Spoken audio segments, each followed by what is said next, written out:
The letter of Paul to the Galatians, chapter 2, verse number 1 to 21. Then after 14 years, I went up again to Jerusalem with Barnabas, taking Titus along with me. I went up because of a revelation and set before them, though privately before those who seemed influential, the gospel that I proclaim among the Gentiles, in order to make sure I was not running or had not run in vain. But even Titus, who was with me, was not forced to be circumcised, though he was a Greek. Yet because of false brothers secretly brought in, who slipped in to spy out our freedom that we have in Christ Jesus, so that they might bring us into slavery, to them we did not yield in submission even for a moment, so that the truth of the gospel might be preserved for you. And from those who seem to be influential, what they were makes no difference to me. God shows no partiality. Those, I say, who seemed influential added nothing to me. On the contrary, when they saw that I had been entrusted with the gospel to the uncircumcised, just as Peter had been entrusted with the gospel to the circumcised. For he who worked through Peter for his apostolic ministry to the circumcised worked also through me for mine to the Gentiles.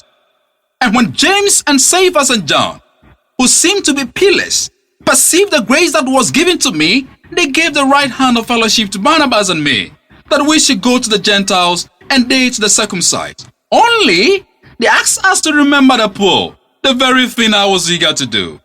But when Cephas came to Antioch, I opposed him to his face, because he stood condemned. For before certain men came from James, he was eating with the Gentiles. But when they came, he drew back and separated himself, fearing the circumcision party. And the rest of the Jews acted hypocritically along with him, so that even Barnabas was led astray by their hypocrisy.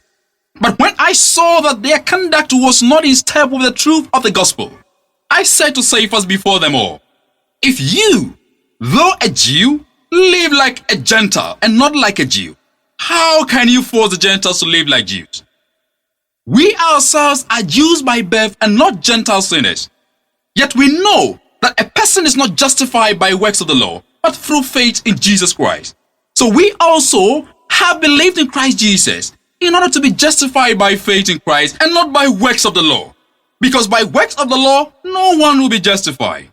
But if, in our endeavor to be justified in Christ, we too were found to be sinners, is Christ then a servant of sin? Certainly not. For if I rebuild what I tore down, I prove myself to be a transgressor. For through the law I died to the law, so that I might live to God.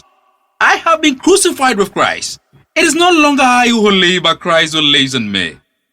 And the life I now live in the flesh, I live by faith in the Son of God, who loved me and gave himself for me. I do not nullify the grace of God, for if righteousness were through the law, then Christ died for no purpose.